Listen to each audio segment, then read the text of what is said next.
Okay, first of all, I want to thank you guys for inviting me to talk to you tonight about my exhibit.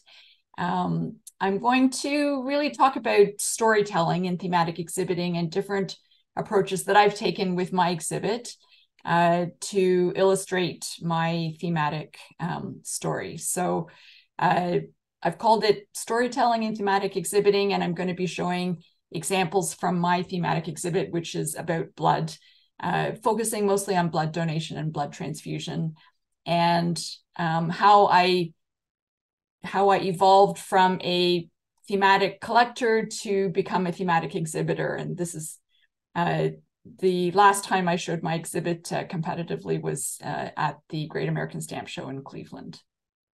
So just to give an outline of what I'm going to be talking about, I'll spend a little bit of time talking about how I became a thematic collector and exhibitor.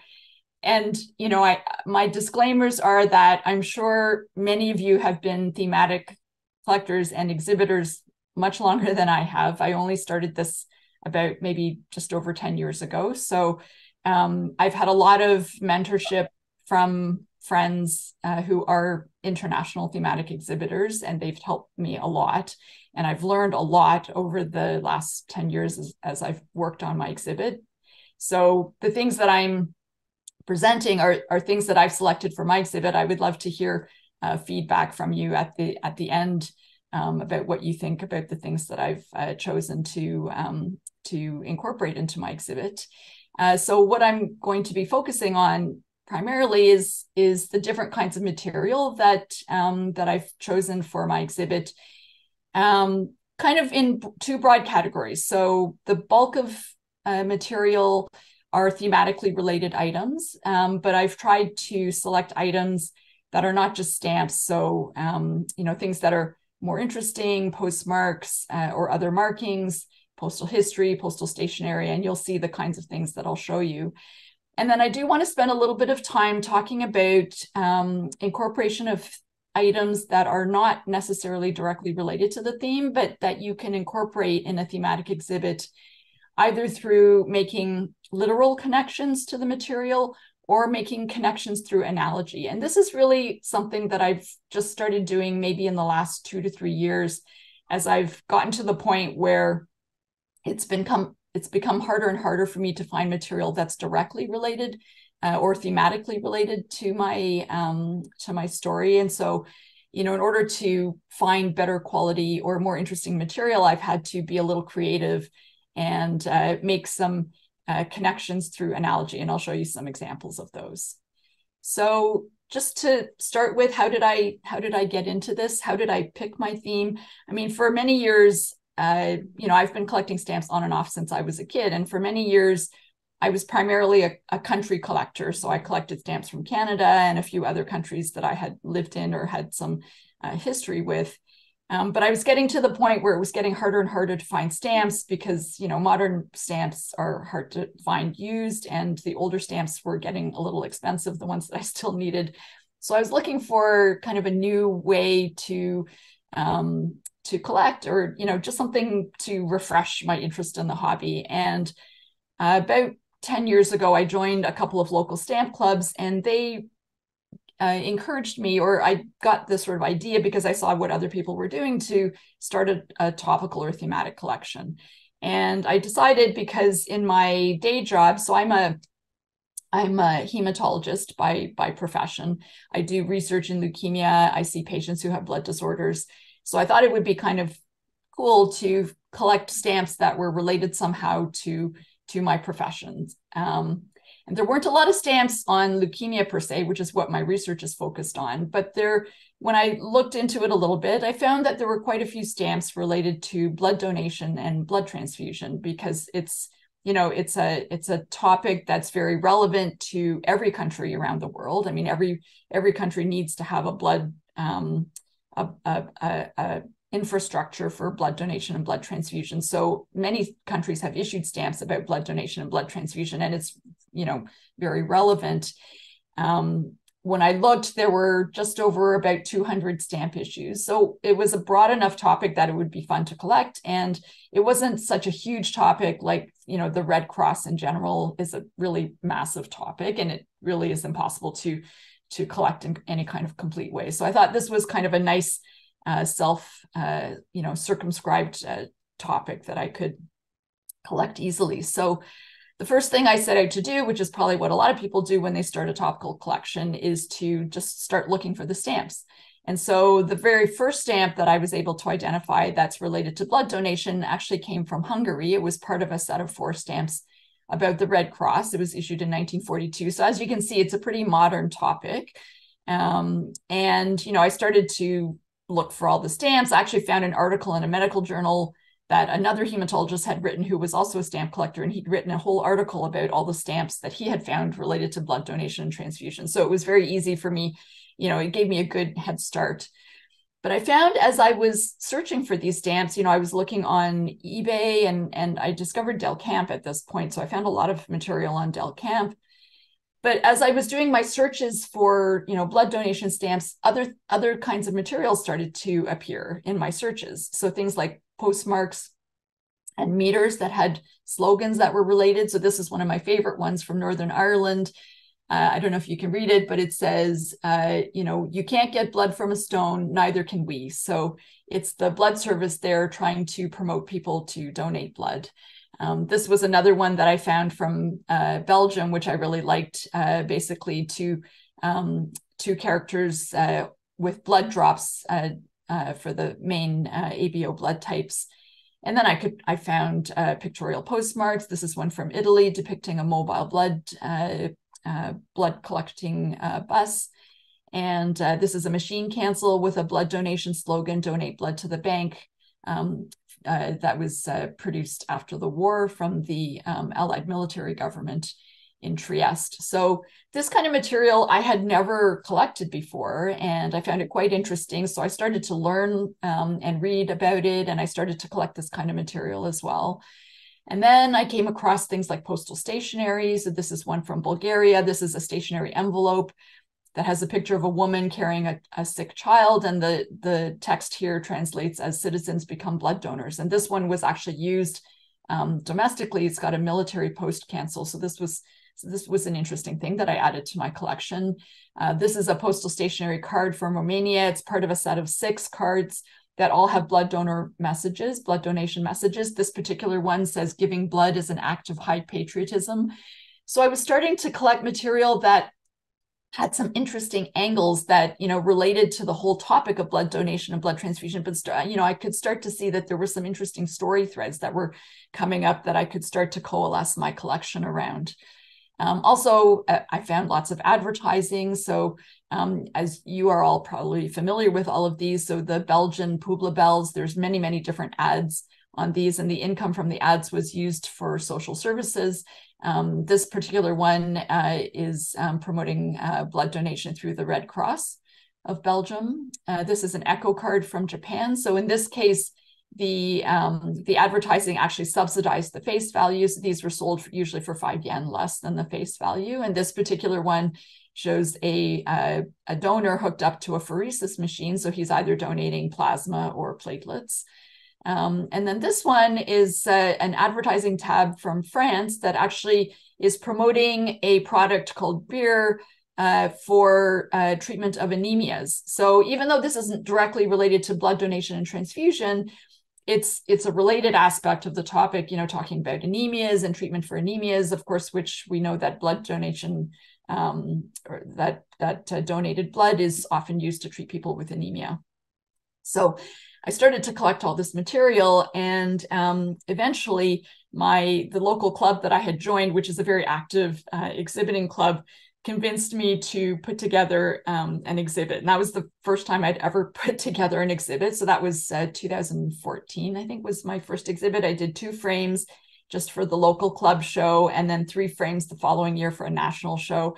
And then subsequently, I expanded it up to 5 frames, and that's where it's been. And I've been continually working on it since then. I think I'm on the 17th or 18th version of it now. And I'm constantly adding new material and looking for new material. So this is the current version of my title page.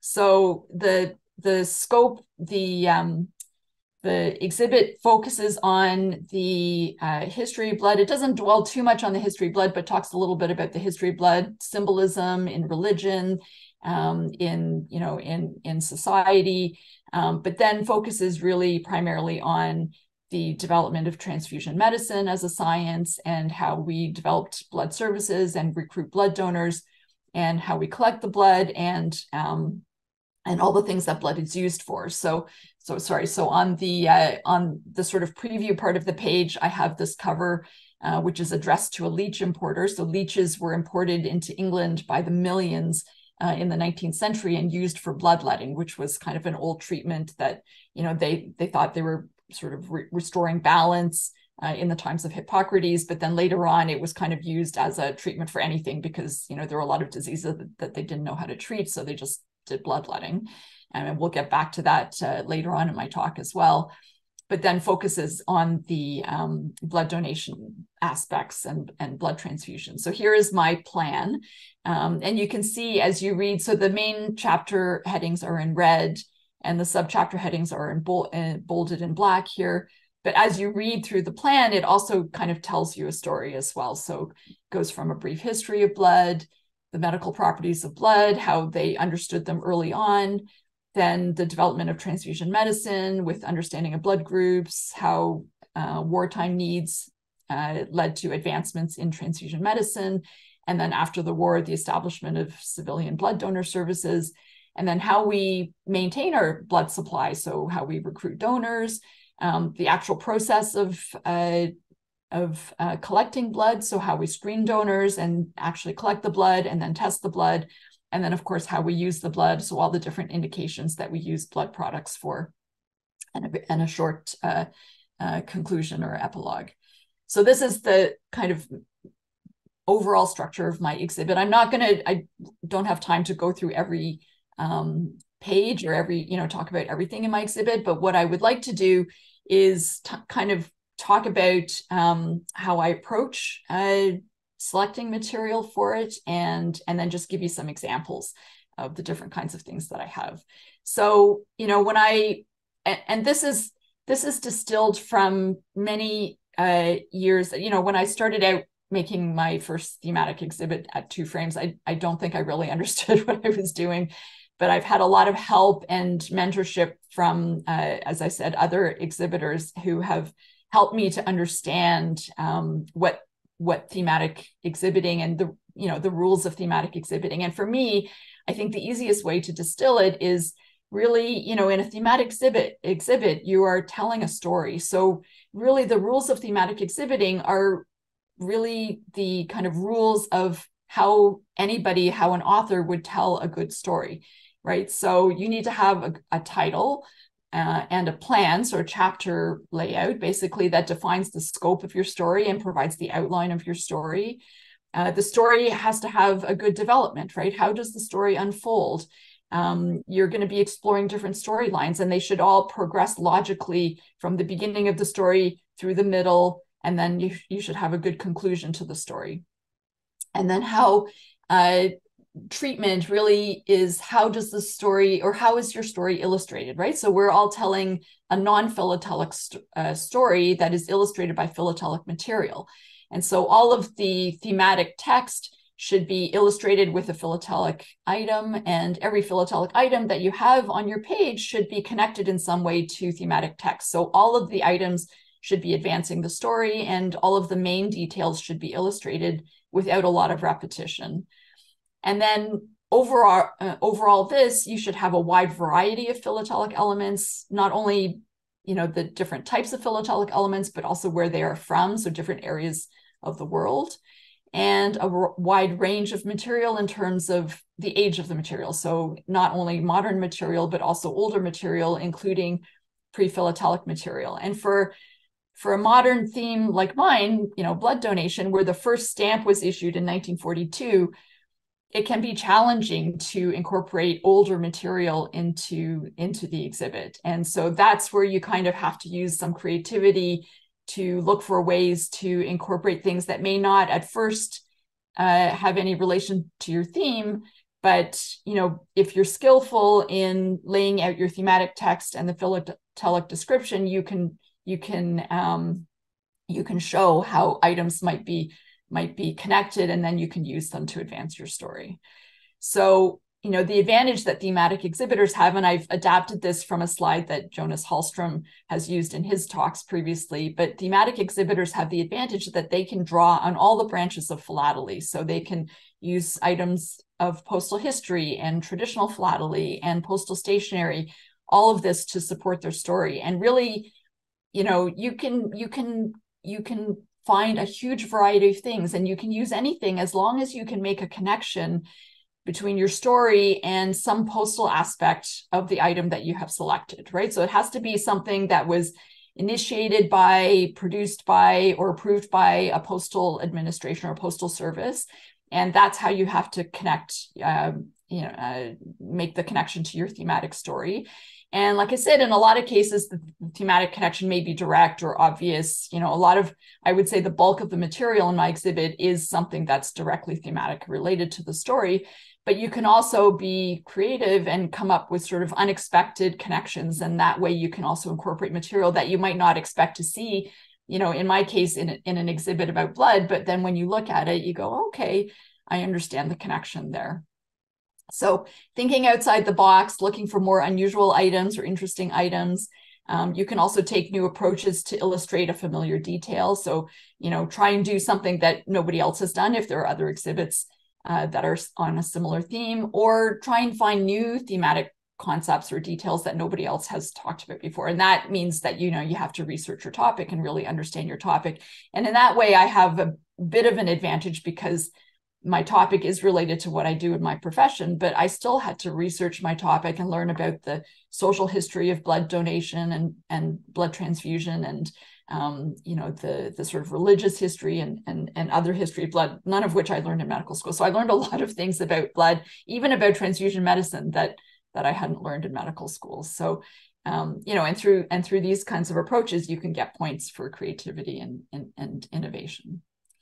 So, so the kind of material that you can select, you know, so again, you can pick thematically related items, but even here, you can try and find more interesting items to illustrate a detail other than a stamp, right? You can, for many of the thematic elements or thematic details in my exhibit, initially at least, you know, I illustrated a lot of those with stamps because that's what I had found and what was in my collection. But over time, I would say gradually, I've been replacing a lot of the stamps with a more interesting philatelic item, and I'll show you some examples of those. And then this is where I find it really the most fun and the most interesting, because I've been able to incorporate a huge variety of things.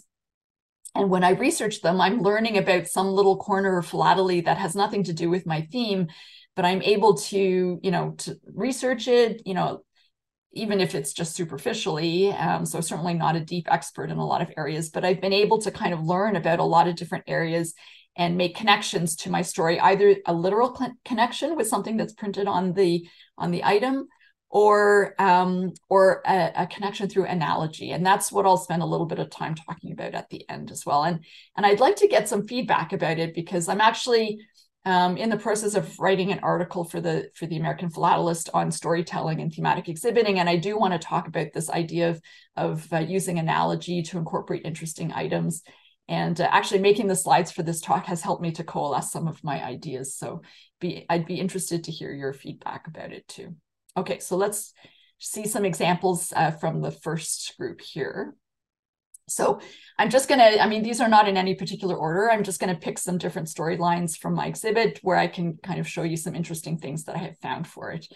So, so when I talk about, you know, after the war, so during the war, there were a lot of blood donor services that were collecting blood to support armies, especially like in the UK, there was a military blood transfusion service that was collecting blood and shipping it all over the world, wherever the British had their army overseas. So after the war, a lot of these military organizations shut down because they thought, okay, we don't need blood anymore after the end of the war. But then they quickly realized, well, actually, we do need to still keep collecting blood because civilians still get sick. We need to still do transfusions for civilians. So a lot of countries then started up civilian blood donor services. And in many countries, these were run by the Red Cross. And the Red Cross actually was one of the functions of the different Red Cross societies was collecting blood, collecting donated blood and organizing that for transfusion from quite early on. So, you know, there's many stamps, Red Cross stamps that illustrate blood donation. This is just one example from Kenya, where you can see it's part of a set commemorating the 125th anniversary of the Red Cross, but it shows a patient donating blood. So it's very easy to find stamps. But what I've been able to find is something much more interesting. So this is a cover from Trinidad and Tobago, and you'll see this is actually not a postage stamp, it's a Cinderella label. So Trinidad and Tobago, their Red Cross Society in 1914 issued these Cinderella labels just as a way of raising money. And around that time, or a few months after that, you know, early on into the First World War, the British Red Cross Society decided that they wanted to do a fundraising appeal through all their colonies, including Trinidad and Tobago.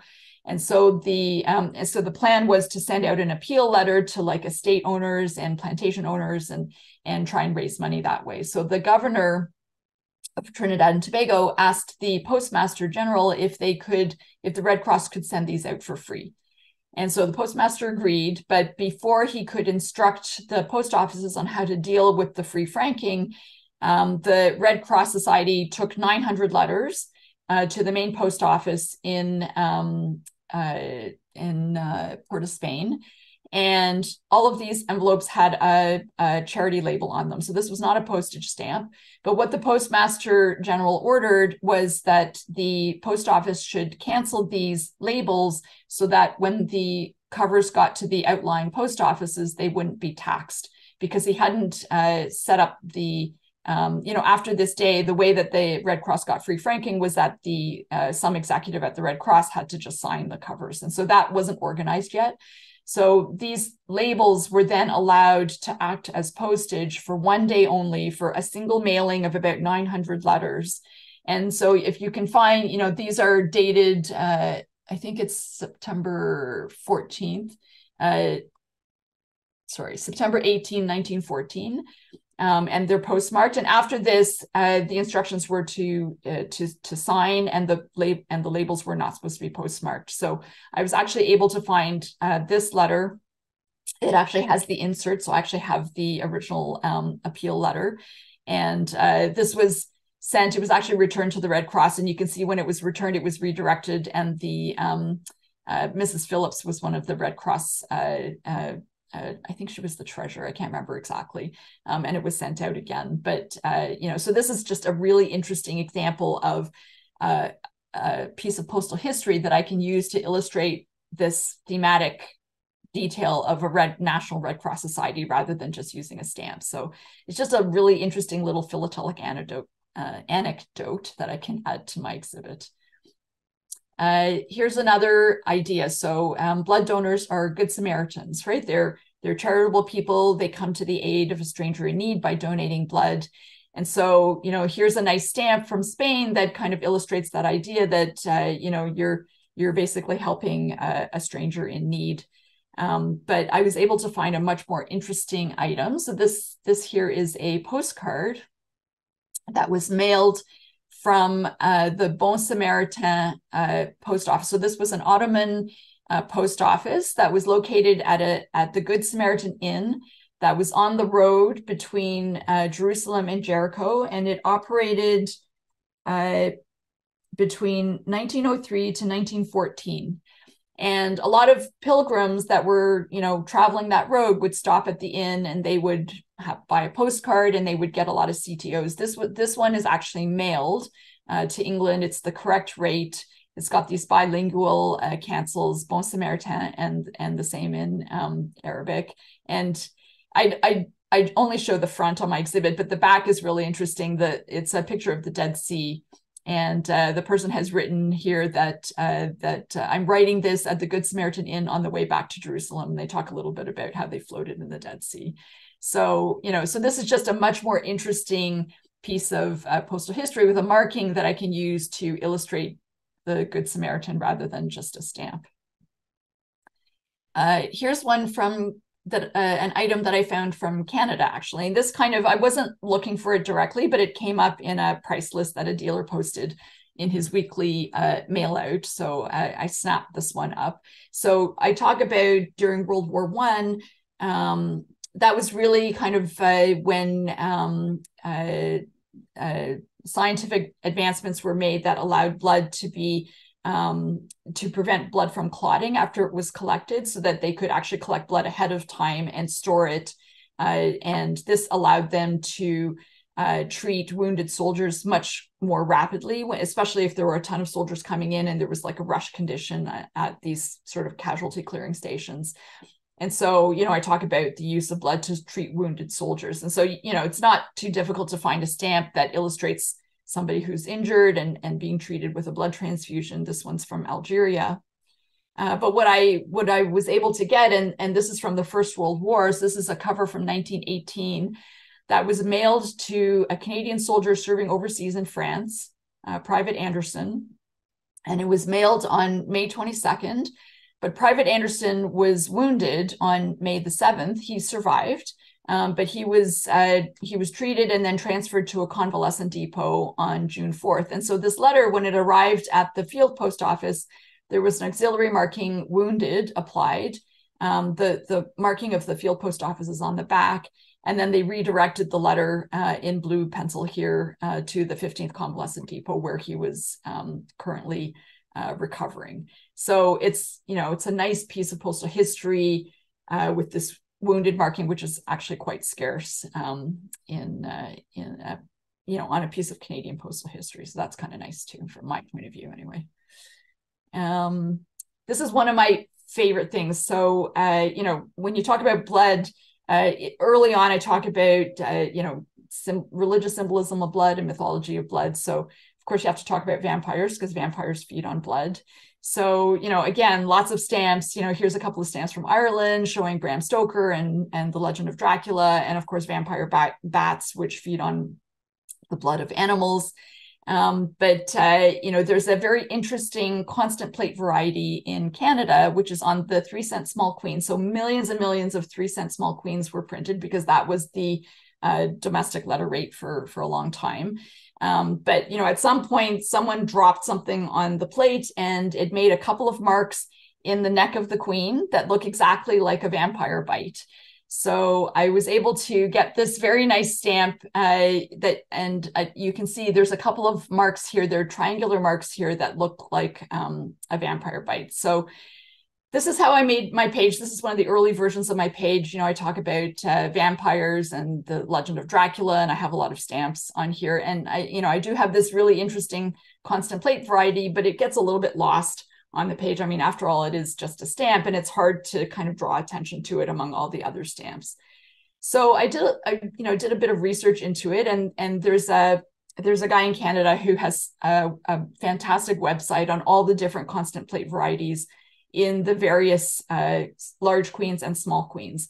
And so when you look at the page that he has about the vampire bite, he talks about how very early on when the marks appeared, and they appeared in 1892, but over the next several years, the marks gradually faded because they kept using the plates, and gradually the plates wore down and the marks became smaller and smaller. So by 1895, the marks had sort of progressed from these triangular marks to just really a couple of dots that you could barely see.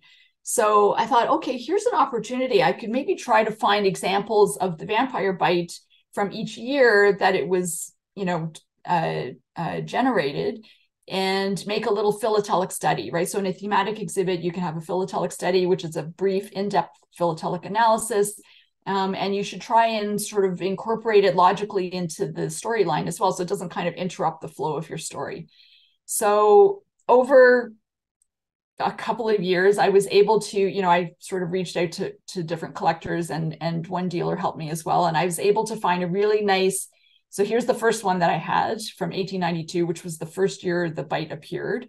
And then I was able to find a nice dated example from each year after that.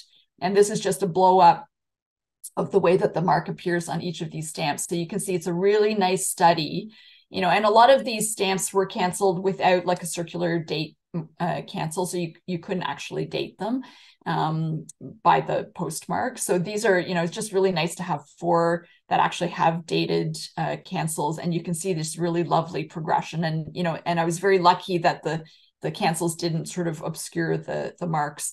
And so, you know, you can see that the marking fades away. So now what I've done, and I was actually really lucky to be able to find an example on cover too. There were 6, but someone actually showed me another one at a show a couple weekends ago. But, you know, so there are 7 known examples of this variety that still remain on a cover. And when you think about the millions and millions of these stamps that were used, you know, it's kind of amazing that, you know, and a lot of them, most of them were just soaked off the envelopes, right? So that there are 6 or 7, it's quite rare examples of these. And so what I've done now is, so this is what the page originally looked like. So, you know, it's a much better page now where I have this nice philatelic study, and I actually do incorporate the study into my thematic text. So I say, you know, in folklore, vampires draw sustenance by drinking the blood of the living through a bite on the neck, and I show my cover. And then I say, without this life-giving fluid, vampires would fade away, and that kind of ties into the fading away of the bite marks on the neck. Here's another example of a philatelic study, and again, this is kind of shows the value of having mentorship and friends, and, you know, kind of talking to your friends about your ideas and getting ideas and sort of this back and forth. So I have one point in my exhibit where I talk about, you know, early on when people didn't really understand the properties of blood, and this was kind of early in, you know, the early 1900s, there were a lot of sort of patent medicines or quack medicines like snake oil, that kind of thing, where people were marketing stuff as blood purifiers. You know, that a lot of illnesses were attributed to disorders of the blood, and people were selling like quack medicine and calling them blood purifiers, when really a lot of them were just laxatives actually. So in New Zealand, on the back of these Queen Victoria stamps, there are a lot of ads that you can find printed on these. So this was through a contract with a company where so Trubridge, Miller and Wright, where different companies could buy ads, and they would be printed on the backs of the stamp sheets. And so you could find ads for, you know, soap and detergent and like just all kinds of stuff. And Thomas Beecham was a chemist who was selling these pills. He called them Beecham's pills in the UK, but he bought a block of ads, 20 ads. And this is sort of a reconstruction of how those ads were laid out in the larger sheet. And so I had collected all of these, and most of the ads were printed in like reddish or purple ink, and that's the most common ink color. But you will find that there are some printings in like green ink, and even rarer in blue ink. And so what I was trying to do was actually, you know, I had made this reconstruction, but I was trying to find an example of each one of these Beecham's ads in green or blue. And the reason why I looked for these in the first place is because one of the ads, you can see it here, it says Beecham's pills purify the blood. So that's how I'm making my thematic connection, that these are pills that were promoted as blood purifiers, but they did all kinds of other things too. And you know, it was a nice sort of philatelic study to kind of recreate this block. But, you know, the green versus red inks kind of got lost. You know, you kind of just sort of saw this gamish. And I actually found one that was a green ink, and it also had this perfin too, but you couldn't really see it in kind of the block. And here's how it looked on my page originally. So, you know, so I just had the other side of the stamp so you could see what kind of stamp it was on, and then the block here, and I had a little bit of room to talk about it here, but then I had some other stuff on the page. So it was all kind of scrunched in, And I was talking with one of my friends, and he suggested, to maybe make a little philatelic study out of it to kind of emphasize the green and blue inks and maybe pull them out and, draw out the text a little bit. So I thought about that. And actually, at some point, I needed to expand this because I needed to create a couple of pages so that I could, just for the overall layout in the frame. And so what I ended up doing actually was recreating the block in just the common inks, so like in the red and purple inks. And then I pulled out the green and purple inks that I had found and drew out the text around them. So here's what the top part looks like. So actually gave me a little bit more room to talk about the, to provide the philatelic description of how these sheets were printed and, the different settings. And this is a reconstruction of the 20 stamps that Beecham purchased. And then I was able to actually draw out the green and purple, the green and blue inks, and draw more attention to the fact that they're scarce, and add more thematic text. So linking it to the different claims that were printed on the stamps, right? So not only did they purify the blood, they were claimed to help, liver disorders, constipation, female ailments, nervous disorders, headaches, and this was typical of a lot of these patent medicines. And just draw out the text that way, and actually was able to provide a description for the perfin as well. So, it just this is what the page ended up looking like. So it's another way, to incorporate a philatelic study into my exhibit. Okay, what else have I got? So this one is a nice item. So, at one point I wanted to talk about, blood donation is very important. Obviously, blood services depend on regular blood donors to maintain a safe and adequate blood supply. And so, this idea that blood donation is really an essential service and an essential act of citizens. So how do you convey that? It's actually not that easy to find a stamp to convey that idea unless you found something that actually had the words, to describe that kind of concept.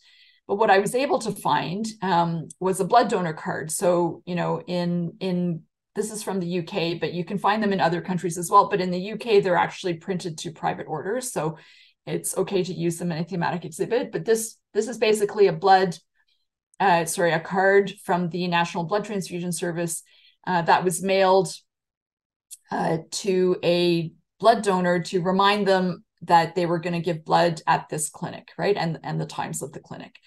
So, but, this by itself, it's not that uncommon to find this, but what makes it really cool and why I can use it to illustrate this concept was this card was actually mailed during a general postal strike in Great Britain in 1971. So there was a 7-week postal strike where no mail was delivered except for what postal workers considered to be critical or essential mail. So in this case, this card was actually voluntarily delivered by the Union of Post Office Workers because they felt it was an essential service that was really critical to, get the message out. So in that way, it's not the card itself that's conveying the fact that it's an essential service, but it's the way that the card was treated, right? It's the postal treatment that I'm using to illustrate this abstract concept that the blood donation is an essential service of citizens. Other ways that you can bring in thematically related items, blood. So in the sort of last chapter of my exhibit, I talk about all the different ways that blood and blood products are used to treat patients. And so, of course, victims of accidents or natural disasters often need blood transfusion with whole blood or blood plasma. And so again, it's easy to find, here's a patient who's been in a car crash and they're bleeding on the ground. Here's someone who's in a bike crash and bleeding a lot from the bike crash. So, again, I had these in early versions of my exhibit, but then I thought, well, I can, to illustrate a crash, why not find a crash cover? So here's a cover from a plane crash. And, in my kind of detail-oriented way, I guess, I wanted to find a crash cover that came from a crash where there were survivors, right? Because if everybody died, then of course nobody needs to be treated. But in this particular crash, there were many survivors and they would have been taken to hospital and treated for their injuries. Or another example, a natural disasters, an earthquake, right? So there were a lot of, this was the Quetta earthquake that happened in May 1935 was I think 7.7 magnitude earthquake. Tens of thousands of people died and many, many people were injured. So, and for a few days after, there was free postage concession. And so you would find covers, this says Quetta earthquake, postage free. So instead of having a stamp showing an earthquake or earthquake victims, you have an actual cover that's come out of an earthquake or after the earthquake with free postage concession. And then here's another natural disaster. So in one of my showings, I think it was at one of the royal showings in Canada, I had a stamp and I talked about Cyclone Tracy, which basically leveled Darwin shortly after Christmas in 1974. And David Collier was the reciprocal judge from Australia at the show that year at Royal 2018. So he saw that and he said, there are cyclone concession covers, which I hadn't heard of. So I went digging and I was able to find one. So in Darwin, they actually had this Cyclone Tracy concession where people who were mailing just domestic letters could send them without franking until October of the following year. And all of those letters, they weren't stamped, but they all received a machine cancel. This is the machine cancel that they received. There's actually not a lot of, I had to look for a little bit to find a cyclone cover, but this is just a much more interesting way to illustrate the cyclone than to have the illustration with the stamp. And then I try and find items that maybe have like what I call a layered connection. So there's like a sort of one level of connection that you can make. And then if you look into it a little more, there's like another level of thematic connection that you can make. And that's where I get, kind of the joy of, oh, look, I found another connection that I can make here. So this is a stamp from Guyana. It was part of a large series of stamps sort of illustrating 20th century accomplishments. So, usually I don't, because this is, it wasn't really, it was sort of a wallpaperish kind of issue with like many, many stamps, but I did decide to include it because if you look at it, so it's depicting Karl Landsteiner, who was the Austrian physician who initially described the ABO blood groups. And it shows here blood grouping cards or blood typing cards. And so this is what it usually looks like. So what happens is they put 2 dots on the card, and one dot has anti-B, antibody, and the other dot has anti-A reagent. And so when you have, if you're blood type A, you'll react with the anti-A and it'll cause this kind of speckled pattern. If you're group B, you'll react with the anti-B and it'll cause this speckled pattern. If you're AB, you'll react with both. And if you're O, you don't have either A or B, so you don't react with either. So you have this kind of just smooth, solid pattern. So if you look at the card carefully, you'll see the A card has 1 smooth and 1 speckled. And the AB card has 2 speckled, which is what it should have. But the B card has 2 smooth, which is actually should be O.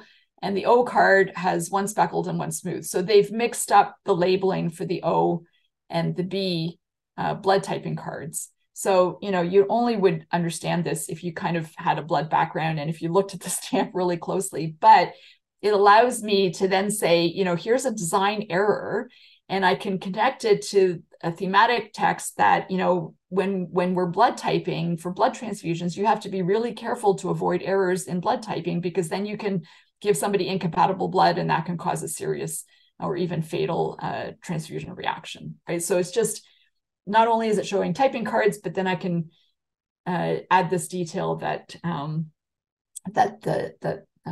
about the design error. So here's another example. So Galen was an early physician that taught that, so he was a very well-respected physician, but he had a lot of his anatomy wrong. And he had all these sort of erroneous ideas about the circulation and where the blood came from. And he thought that the arterial and venous circulations were separate and the blood mixed through tiny holes in the septum, which is kind of the wall of the heart. And so I have here a stamp that kind of, shows the cross-section, so the anatomy of the heart, to kind of illustrate this, this is the septum that divides the heart. but actually the artist here has made a mistake in the drawing of the heart anatomy. So this is kind of how it's normally depicted. So you have, the two sides of the heart, and this is where the great vessels come. So he's actually kind of drawn it backwards. So here's the aorta here going to the right, and the artist has drawn the aorta here going to the left. So I think probably he was maybe looking at a mirror image and he was doing his design that way. But anyway, there's some other mistakes on there too. So again, here I can talk about the fact that, Galen was an error because he had the wrong anatomy. And here the artist, of course, has the wrong anatomies. There's a design error. And so there's two levels of connection I can make to my story here. Okay, so for the rest of the talk, I'd like to talk more about items that are not thematically directly related to my theme, but that I've been able to incorporate because I've been either able to make a literal connection or a connection through analogy. So for literal connections, of course, talking about the ABO blood group, right? So ABO are the main blood types. There's actually 4. So A, B, O, and AB. AB is the least frequent. It's the most rare. And Karl Landsteiner, this is him on a German stamp. Actually, when he initially, in his very first study where he identified ABO, he actually called them ABC. C was later changed to O, but he initially just called them ABC just because they were the first 3 letters in the alphabet. So I've been able to kind of delve into that a little more deeply. So here's a perfin with the initials ABC for Aerated Bread Company. This is on one of the British Empire exhibition stamps. But then I can carry that further and talk about how the ABO blood group is inherited. So there are 3 varieties of the gene, right? A, B, and O, although here I represent O as C because Landsteiner initially called it C. And I'm using the US non-denominated postage stamps, which were basically denominated with A, B, and C. And this was done because there were a series of rate changes that were planned, but the US Post Office didn't know when they were going to happen or the extent of the increases. So in order to avoid having to, rush out printing, they just did these A, B, and C stamps and then just designated values when they knew about the rate increases. So I've just arranged these to, to show how the different blood groups are inherited. So A, if you have either 2 copies of A or A and an O, and same for B. And then if you have 2 copies of the O or C, in this case, then you're type O. And if you have 1 A and 1 B, then you're type AB. So it's just a more interesting way to kind of show how the blood groups can be inherited. This one, actually, I came across kind of fortuitously. So I had this page, this was an older page, talking about the actual process of donation and how much blood is taken off. So the top part of the page here just talks about, patients are lying down. And then I have a couple of items here showing how much blood is taken. So this one says 400, this one says 250. It does vary a little bit depending on the clinic. And then here, I talk about how the cells are replaced by cells in the bone marrow, and it's stem cells in the bone marrow. So, it's an okay page. There's a lot of stamps on the page. So I always try and, find more interesting items to try and replace the stamps whenever I can. For a long time, I didn't really have anything else to put on this page.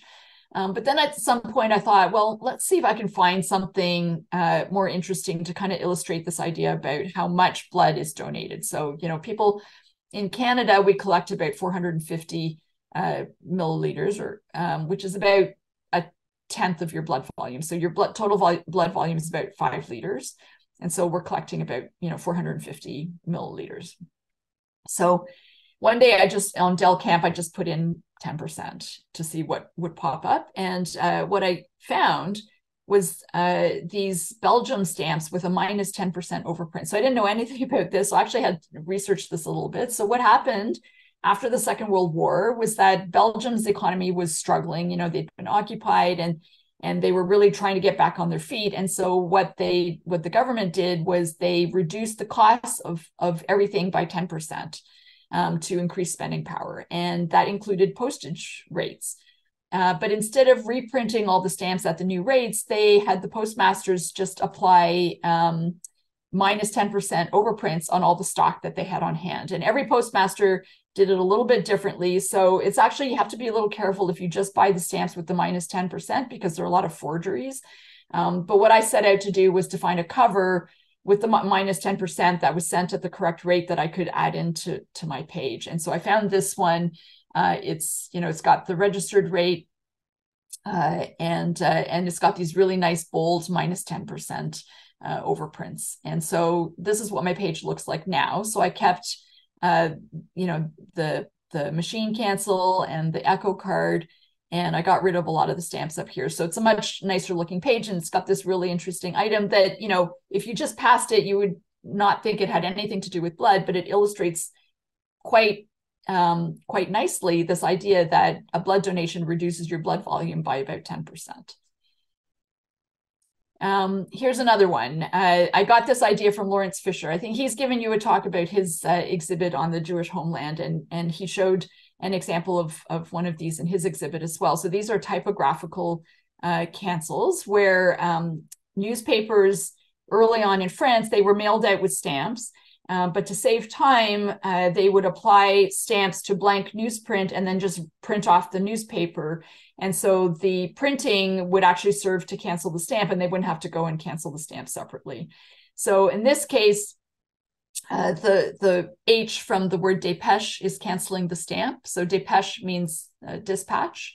And so I use this in my exhibit to illustrate.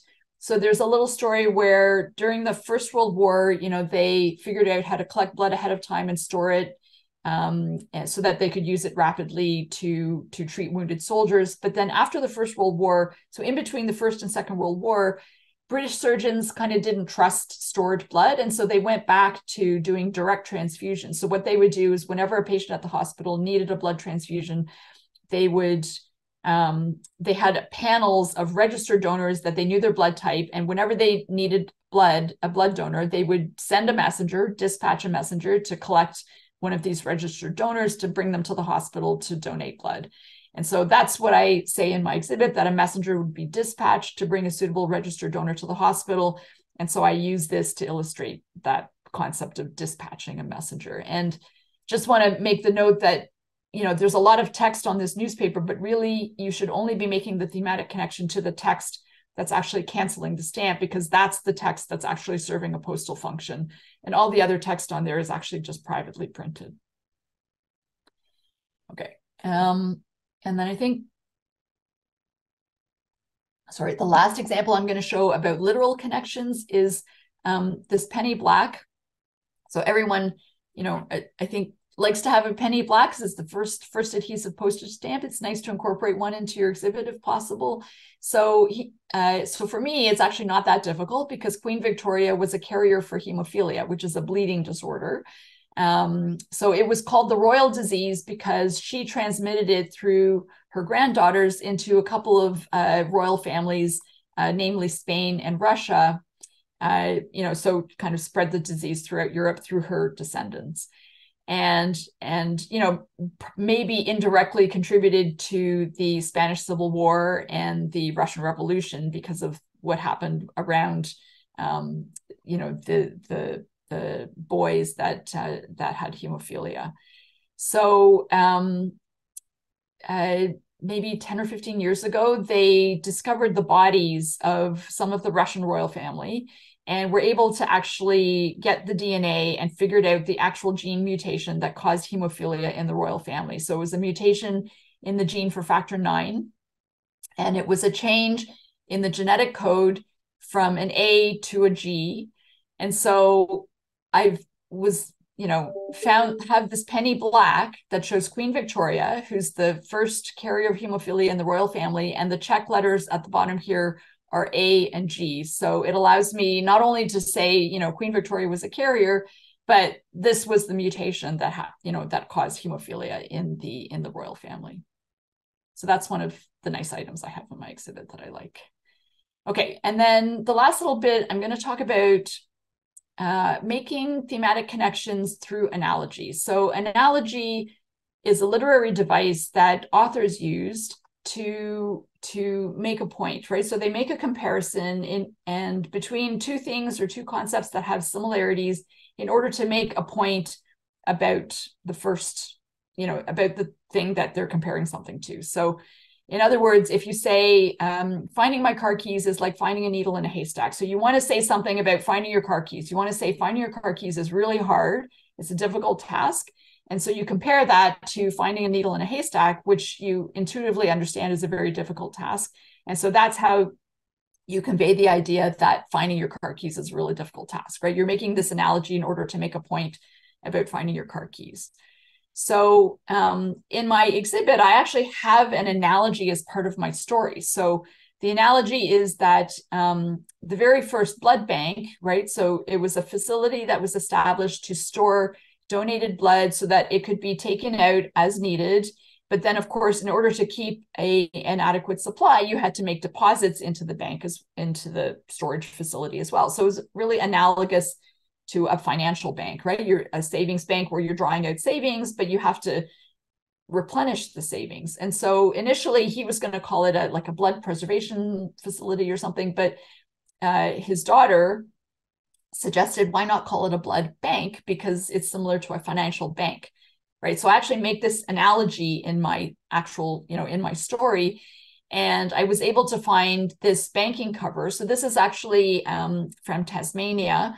So you can't just, find any old cover that just has bank printed on it, right? But this particular one is a cover so it was a savings bank packet envelope that was printed, and there was a special savings bank concession fee that included the registration, and it was specifically for mailing savings bank books and deposits to the bank. And so there's probably fewer than 100 of these covers known. And so the connection I'm making here is to the special banking concession rate, right, which is a postal aspect of this item. But it's nice because, I'm able to make the analogy in my thematic text and then illustrate it with this banking philatelic item.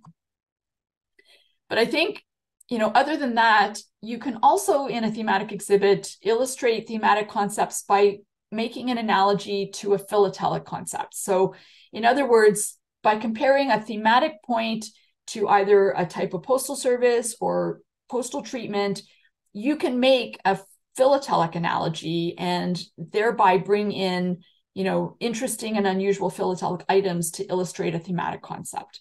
And so I'm going to show you some examples of what I've done with that. So here's a pretty easy one, right? So when people donate blood, the blood is tested to make sure there's no viruses so that you won't transmit diseases through, blood transfusion. But also because we can't test for everything, the blood is also treated in order to destroy any remaining viruses that we may not be able to detect.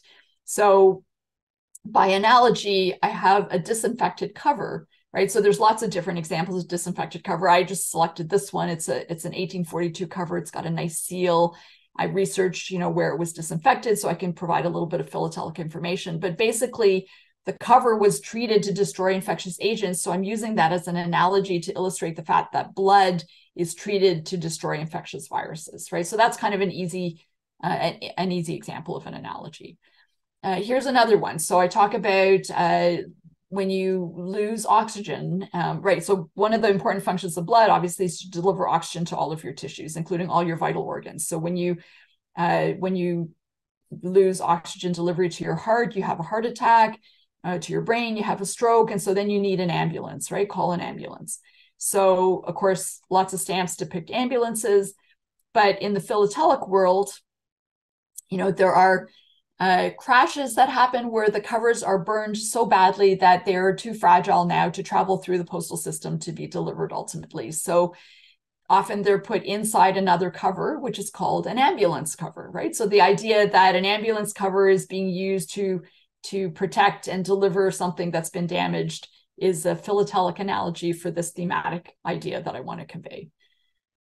Mobile blood units. So in big cities, there are often permanent facilities for blood collection. But in smaller towns, there's usually not a big enough space, or they don't have enough demand to really have a permanent facility. So often through these communities, they'll have mobile blood units where the Red Cross will send out a bus or something on a scheduled day, and they'll collect blood in the communities. And so these are mobile units that reach communities that are small and don't have permanent facilities for holding blood drives. So I thought a nice philatelic analogy for this would be a mobile post office box. So I found this early cover from France, 1865, that was carried in a mobile mailbox to Le Borgne, which was sort of the town at the end of the line that had a post office, and it was postmarked at Le Borgne. But it's got this nice boîte mobile postmark that was, and this particular style of postmark that said boîte mobile was only used for about a year before it was replaced by just an oval hand stamp that said BM. So these are actually not that common, and this is a really nice example. So, and this one was actually mailed from a town called Gardun, which had a very small population and didn't have its own post office until 1875. So it's just a nice philatelic example to illustrate this idea that I want to convey about mobile blood units. This is one that I really like. So this is a stamp from South Africa, which shows some people lying here and a blood bottle hanging here. So if you just look at it casually, it kind of looks like these are somebody getting a blood transfusion. But actually, this drawing is based on a photo. So this is the maxi card that was the official maxi card that was produced. And you can see these are people in their street clothes. They've got the blood pressure cuff there. They're squeezing a hand grip. So they're actually blood donors, not patients getting a blood transfusion. So what's happening here with the blood bottle hanging up? So, excuse me. So what's happening is actually the blood is being drawn from the patient's arm through the tubing up into the blood bottle by vacuum. So there's vacuum in the bottle, and it's just, it's a closed system. So it's just drawing the blood up into the bottle. So how do I explain, how do I illustrate that? Well, pneumatic post was a system of mail delivery that was in tubes, right? So the mail would be put into small capsules, and then the capsules were either pushed by compressed air or pulled by vacuum through a network of tubes. And so I use this to illustrate the idea that blood is pulled by vacuum through the tubing into the glass bottle. Here's another one that I've incorporated into my exhibit recently. So World Blood Donor Day is held every day, June 14, so it's organized by the World Health Organization. They started it really as an annual event to raise awareness and spread the word about the importance of blood donation. So to illustrate the idea of spreading the word, I use a phonopost, so something from South America, from Argentina. So phonopost rates were introduced in 1939 at the UPU convention in Buenos Aires. And there were special phonopost rates. You could record a voice message on a cardboard disc and then mail it in this special reinforced envelope. And they even issued special stamps, but a lot of these didn't use those stamps because they were higher face value. So in this case, the fee for the phonopost was actually paid separately. So this was just the postage for mailing with a special phonopost cancel. And so I use this to illustrate the idea that, the phonopost allowed people to send out voice messages. So I use this to illustrate the idea about spreading the word about the importance of blood donation. Here's another, or a couple of examples of how you can even incorporate modern material, right? So a lot of the material I've shown you is older material, but even modern material, it's not old, but you can, if you incorporate it in an interesting way, I think it can add interest to an exhibit. So in the world of blood collection, initially glass bottles were used, and in the 1950s, a lot of services switched to plastic bags because, number one, glass bottles were more fragile. They could break more easily. They took a lot of storage space, because they're basically like rigid bottles. And it was harder to keep them sterile just because of like the seals and everything. So plastic bags were developed, and that's what everybody uses now. And it kind of revolutionized blood collection because they were more resistant to breakage. You could handle them sterilely, and you could just stack them, right? So they took up a lot less space. So to illustrate this idea that the bags were, so you can find stamps that illustrate these bags. But to show this idea that the bags were more resistant to damage, I think all of us have at some point or other gotten a piece of mail that was kind of chewed up in the sorting machinery, and the Postal Service puts it in a plastic bag to protect it and send it to you with an apology letter. So this is kind of a way of showing that plastic bags are, more damage resistant, and, because it was used to protect the mail. So the idea that plastic bags are more resistant to damage, I showed through this philatelic analogy. This is another nice one that has sort of a layered connection. So I talk about at some point cancer treatments like chemotherapy and radiation. They kill cancer cells, but they also damage the blood-forming cells in the bone marrow. So that's why cancer patients who are undergoing treatment often need blood transfusions to support their blood counts. And so I thought, let me see if I can find a piece of irradiated mail. So there are different examples of how different mail has been treated after it's been irradiated. This particular one that I found, so this occurred after 9/11. There were some anthrax terror attacks. And so the mail that went through the affected post offices was sent to a couple of different facilities, was irradiated, and then was put into these plastic bags with some information printed on them to tell the recipient that the mail had been irradiated, and if there were contents in the mail that they might be damaged. So number one, I have a piece of irradiated mail to illustrate the fact that, patients receive radiation. But this particular example that I found was fantastic because there's printing on here that says any biological sample, such as blood, etc., could be rendered useless. So I use this also to tie to the fact that radiation damages the blood cells, and that's why patients need blood transfusions. So again, something that has like more than one link to my story. Okay, and then just a few examples of what I call visual analogies. So, what I've shown you so far are analogies to postal treatment or the kind of postal service. But I think a visual analogy can also be very powerful on the page, and you can use that to kind of illustrate a thematic point as well. So in this example, you're talking about the core of the earth and the different layers, and you make this visual analogy to a peach. This is where I found this one. So, going back to my the page where I talk about Galen and how he got the anatomy incorrect. So remember I said that he thought that the arterial and venous blood mixed through tiny holes in the septum of the heart. So to make a visual analogy for this idea of holes in the heart, I found a perfin that was in the shape of a heart, but it also had some holes inside the heart as well, right? So there's some initials inside the heart. So I use this as a sort of visual analogy to illustrate this holes in the heart.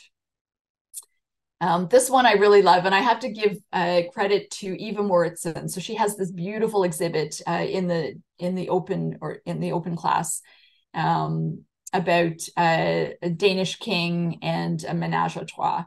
And so she uses these early stamps from Braunschweig. So these were produced to be divided, right? So it was printed as a sort of single stamp, but it was meant to be divided into 4.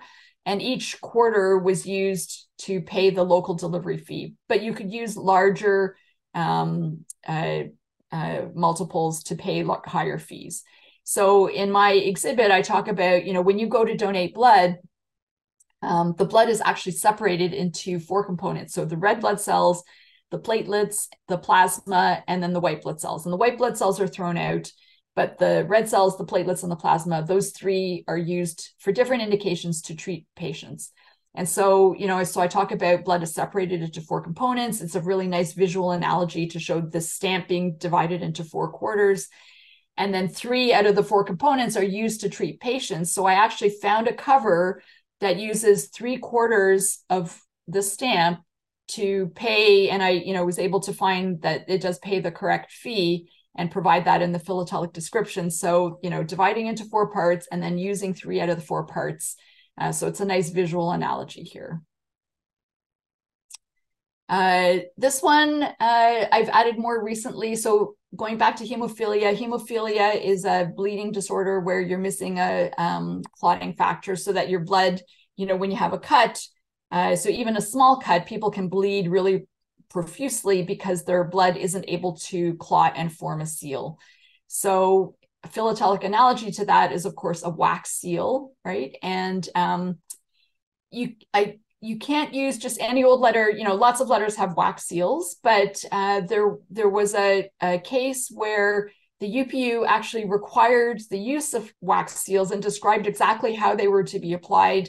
And this was in the case of insured letters, right? So they had instructions on, you had to put the value on the front and then where to apply the seals, so that the letter couldn't be tampered with, et cetera, et cetera. So because this was a UPU regulation, I can make the connection to the wax seals. And it's a nice visual analogy to, a blood clot sealing a wound. Here you have a wax seal sealing the insured letter. And I think this is probably my last one, or one of my last ones. So this one I've acquired. I haven't yet added it into my exhibit, but way at the beginning, I talked about leeches and use of leeches in bloodletting. So, bloodletting was done to treat almost anything because they didn't have a lot of treatments for different disorders. And so in 1799, Washington actually was in the field and he developed a sore throat. He had an inflammation in his throat. So his physician actually did bloodletting. And over the course of about a day, they actually drew out almost 4 liters of blood. So, your total blood volume is like 5 liters. So they basically bled him to death and he died probably of shock from the bloodletting rather than the throat infection. So to illustrate this, and I haven't incorporated this into my exhibit yet, but I'm going to be adding it into the next version. So I found this really nice stationary envelope that has an albino impression. So it's hard to see here, but if you hold it at an angle, you can see there's an embossed indicium, but it doesn't have any color. So what happened here was the 2 envelopes were actually drawn into the printing machine. So the top one got the ink, but both envelopes got the embossing. So you can see, this is what the impression is supposed to look like.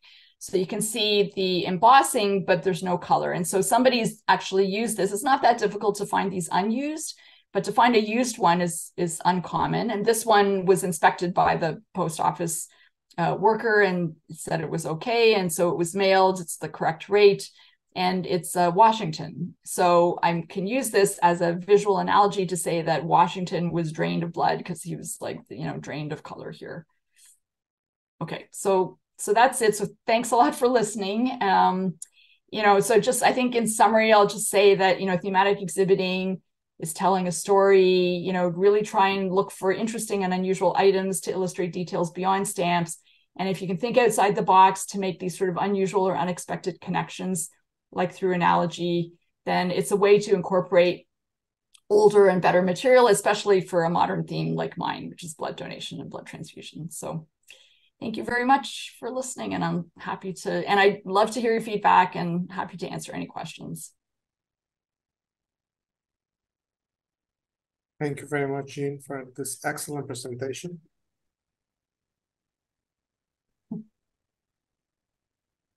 Okay, if you have any questions, Jamil. Thank you, Jean. That was wonderful. Incredible stories, incredible links and studies. And I first of all, I'd like to clarify. She said that she exhibited at the Cleveland Great American Stamp Show, but she also won a large gold and the National Topical Stamp Show Grand Award. So it's not just a simple exhibit. It's the top award in the class. Have you thought of, since you're talking about blood as a modern medicine, talk about the potential side effects of this medicine, the infectious agents that can be transmitted, among other things?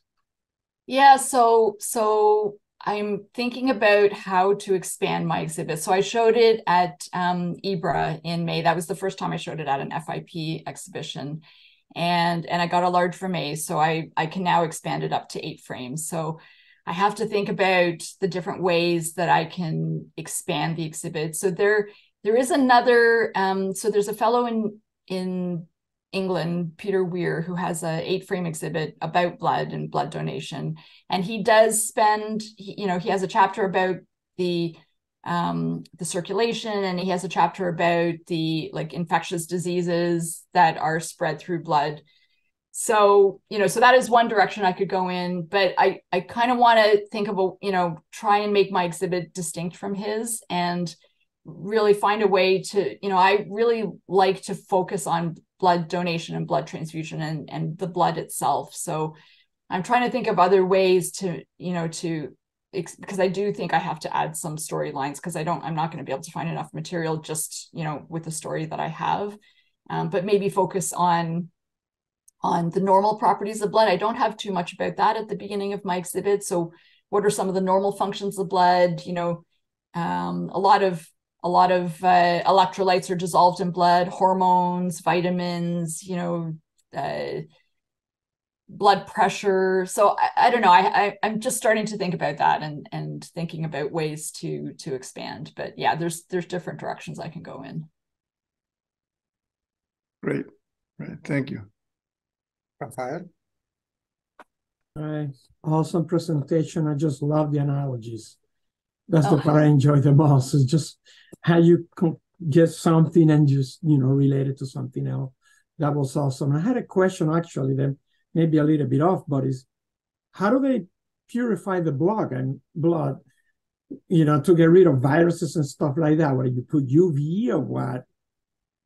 So I'm not a transfusion medicine specialist, but I think obviously they have to treat it in a way that doesn't damage the blood cells, right? So I think they do radiate. So any remaining white blood cells that are left, if they radiate them, then they kind of die because they have nuclei and they have DNA, but red blood cells don't. So that doesn't damage red blood cells. So that is one way to treat them. But I think they also do that then for the red cells, but not for the white cells. Then in that case, you can use it as plaques. Well, they want to get rid of the white cells anyway, because the white cells cause problems. So they don't want the white cells. They try and that's the one of the four that get you. Yeah. So the red blood cells deliver oxygen. The platelets are sticky cells, so they give platelets to people. When your platelets are too low, you have problems with bleeding. And then the plasma is used to, it's got a lot of proteins in it, like clotting factors, but also plasma provides it's the fluid part of blood, right? So if people are in shock, they give plasma. And in the war, actually, they mostly shipped plasma in dried form because it was much easier to transport overseas. Because they would spin it down and dry it and lyophilize it, and then the medics would just add sterile water to reconstitute it and transfuse it in the field. So that was what was primarily used during the war, actually. Interesting. Well, thank you. It was really very informative. Thank you very much. Thank you. Gina, I have a few questions. At the beginning of your conference, you mentioned that for your presentation, for your exhibit, you read the article that was written by another doctor where he labeled or he made a list of all the stamps that had a blood topic, correct? Yeah. Besides that, is there any other reference material that was able to help you acquiring the material, or you have to go catalog by catalog and country by country to see if there's something blood related? Yeah, so that article helped me a lot, actually. It was pretty comprehensive, like up to the point where the article was published. But so for people that are, just starting or trying to find stamps on their topics, the American Topical Association has checklists. So they do have a checklist on blood donation, actually, but I've never actually looked at it because I think my list is fairly complete already. But I searched, like on Delcamp, I put blood in the search term, and that brought up a lot. I did search through the Scott catalog. There's a website called Colnect, which I use quite a lot for swapping, actually, but there's a lot of thematic listings, and so you can search by like keywords there. So I don't know, I searched in a lot of different places and sort of compiled my own, I made my own kind of list. And I think when I started, there were just over 200, and there have been, there's usually 2 or 3 issues every year from different countries. Canada's never issued one about blood donation. So I'm trying to convince them to do one. Another, this is not a comment. I really like that page of yours where you have the eagle stamps and the Punnett square. So that's like the blood types. Oh yeah, the ABO blood types. Yeah, ABO, excellent example. And just as a curiosity, do you know if the Guyana stamp that had the B and O type inverted, do you know if it was reissued or they just leave it like that? I don't believe it was reissued. It's actually, I think, in a block of 9. Like there's, they made several sheets. Yeah. And it was kind of like one of these, like Stamperegia kind of issues, right? Where they were just issuing a lot of, sort of events of the century kind of thing. And normally I wouldn't include that kind of a stamp, but because it has this error, yeah, I included it. So not as far as I know, they didn't reissue it. Okay, and finally, there's a question on the chat that was sent to me to read to you. Could you explain a little bit more about Queen Victoria and her disease? That's the question. So can you a little bit more about hemophilia, please? Okay, so Queen Victoria herself did not have hemophilia. She was a carrier, and she had many children, and actually one of her sons was a hemophiliac. So hemophilia is an X-linked disease. So women are typically carriers, and only their sons will be affected. So sons cannot get it from their fathers because they inherit the Y chromosome from their father. They get the X chromosome from their mother. So Queen Victoria had a son who had hemophilia, and then several of her daughters were carriers, and then her granddaughters were carriers, and her granddaughters were the ones that married into like the Spanish and the Russian royal family, and then their sons were hemophiliacs. So hemophilia, so nowadays we have treatments for it, like we can provide replacement factor, but back then there were no treatments. And so in the Spanish royal family, the heir to the throne, the first son, had hemophilia. So the Spanish, there's an interesting history behind it when I can't remember the details, but I've written an article about it actually for the Canadian Philatelic. So if you like, Maurizio, I can email it to you afterwards and you can send it out to whoever's interested. But because the liberal, the liberal parts of society were in favor of the king taking a British bride, and because the British queen introduced hemophilia and sort of polluted the Spanish royal bloodline, that maybe contributed a little bit to the destabilization and the sort of right wing saying, the liberal, so, and that might have led to or at least contributed a little bit to the Spanish Civil War. And then in Russia, they had 4 daughters, and then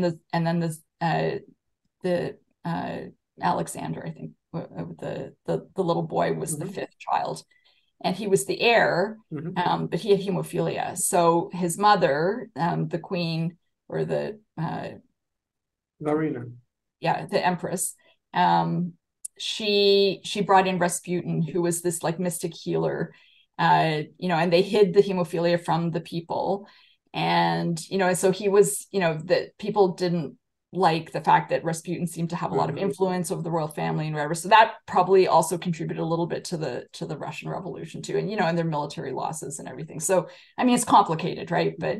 But so because, and it's just by chance actually that hemophilia didn't end up in the direct line of descent in the British royal family too, because I think Victoria had wanted one of her granddaughters to marry, or I can't remember the details offhand now, but that didn't work out, and it ended up being someone else. And that woman was probably a carrier. So, hemophilia could easily have been introduced into the direct line of descent. But because Victoria was the very first one, she probably had a spontaneous mutation. So about 1/3 of cases of hemophilia are actually spontaneous mutations and not inherited from a parent. So in her case, she probably had a spontaneous mutation because there's no evidence that there was any hemophilia before her. So it can all just be traced back to her.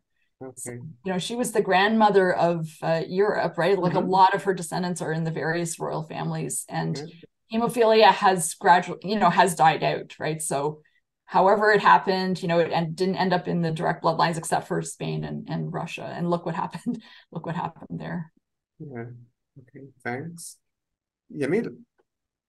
Thanks again.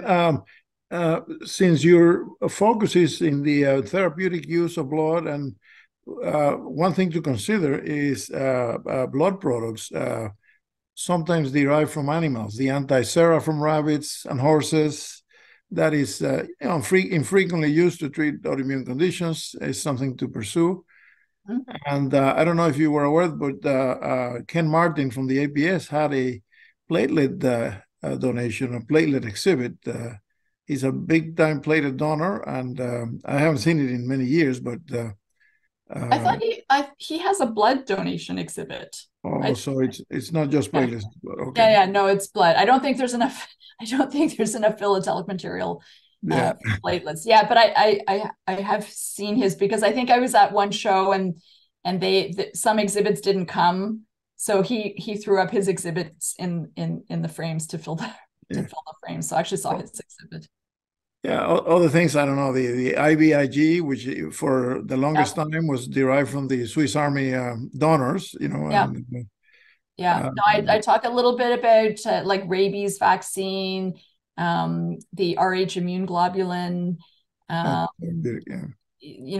for pregnant women to prevent Rh disease. So I talk a little bit about that.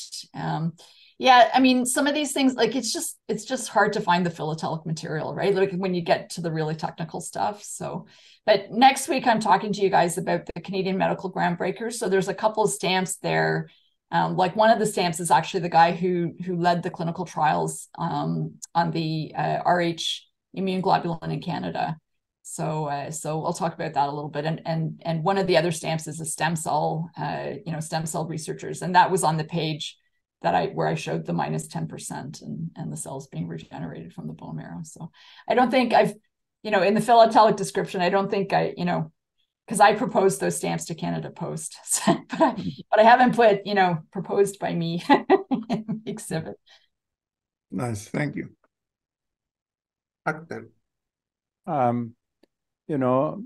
Amazing presentation. Thank you so much.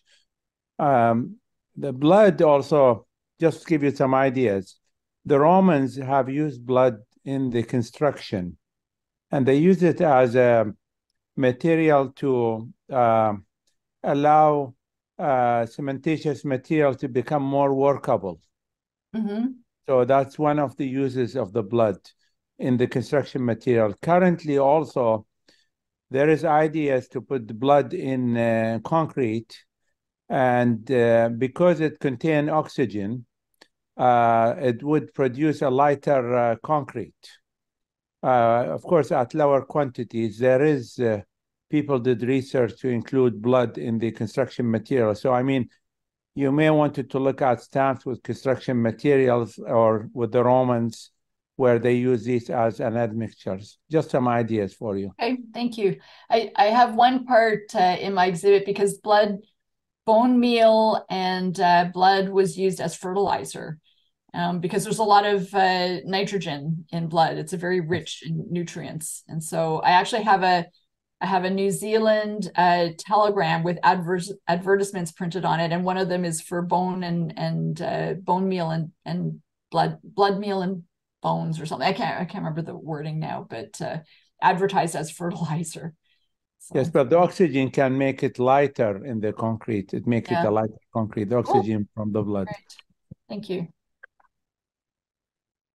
Sergio. Very nice talk, very interesting. I appreciate a lot the vampire part. Well, this is about animals, or this vampire bat feeding on blood of animal people. But have you considered humans feeding on blood, which is a common diet in so many places? Yes. So I think there's a postmark in France that shows blood sausages. So I haven't got that yet. Someone showed that to me. So yeah. So I think that might be some. I mean, there's there's a lot of different directions I can go in, but I have to try and, come up with something that is like a cohesive story, right? So, because for example, here in Peru and other countries, they feed on chicken blood or cow blood for also iron, for iron blood. Yeah, so yeah. It's not uncommon to have dishes on that. Okay. All right. Thank you. Yeah. Iron, the whole thing about iron and iron for anemia, because a lot of